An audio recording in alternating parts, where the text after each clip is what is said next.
Hello and welcome back, outlaws, thrill seekers, and conversationalists all throughout the fruited plain. If you know who said that before me, you're my kind of viewer.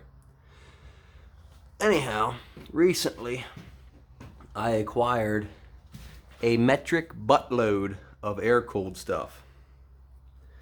So we got pipes, got red bottom ends, black bottom ends, more pipes. There's 2 swing arms there, some spare fenders, these fenders, wheel. There is 2 frames here, 2 tanks, seat foam, more fenders. This was an 81. Now all this work was done by the previous owner. I've had this stuff for maybe 7 days, 10 days, I don't know. Anyway, got all the first gen stuff there. Some second gen stuff sprinkled in. I also got this. Is an 84 with an 82 motor in it.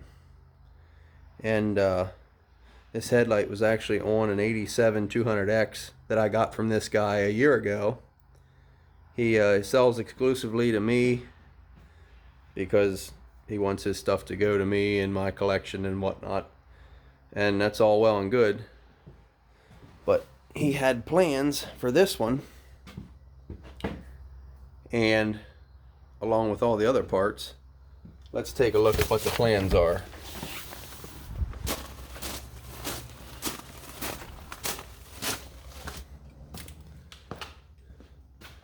What do we have there? Fresh bottom end. But here's the real money. Look at that. DG sunburst head with a 295 big bore perhaps. Freshly honed, ready to roll. Also have a gold wheel that I'm gonna put a kind of beat up, good rider wheel. Gonna put a lot of sealing on that bead. Otherwise decent. Got a little bit of a wiggle when you roll it. Try to sit this back down on here before I damage it. But that's what's on the horizon. A final assembly on a big bore air cooled. Not really what I had planned to do, but it's what we're gonna do. So I'll keep everybody apprised to the situation when the red motor comes out and the black motor goes in. And we'll see just how good a 295 air cooled is compared to a 253 or whatever liquid cooled is that I have. But it's a real 84. It's got that stupid strut up there for the brake arm. Just put a chain and sprockets on it.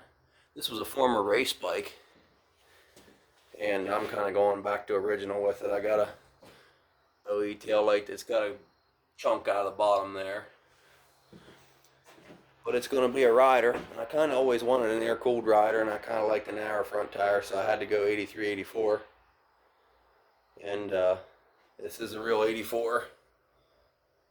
I got to get some tank shrouds, a couple other odds and ends. And this guy was going to do all this, and he was going to build this motor and race it. That was his plans, and I'm not the one that did all the tricky math and figured everything out with the DG head and the big bore piston and all that.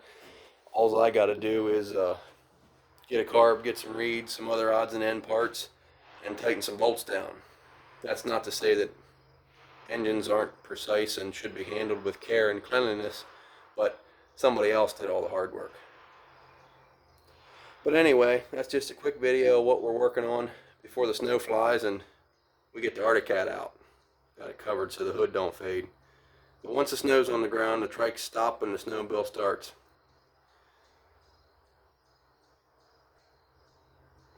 That's just cool with that gold wing on there. I love it. But it won't be long. It'll have a black engine, 36 carb. Does have a Bassani pipe already. I'm going to try to keep that on there, but I'm afraid there's a clearance issue up alongside the head. That stock head's pretty close, and that DG head, I believe, has longer fins. So we might have to, I would rather cut a fin off than to smash the pipe shut. You don't want to smash a pipe and impede performance. So we'll keep everybody on the up and up. Just a quick video. Have a good one.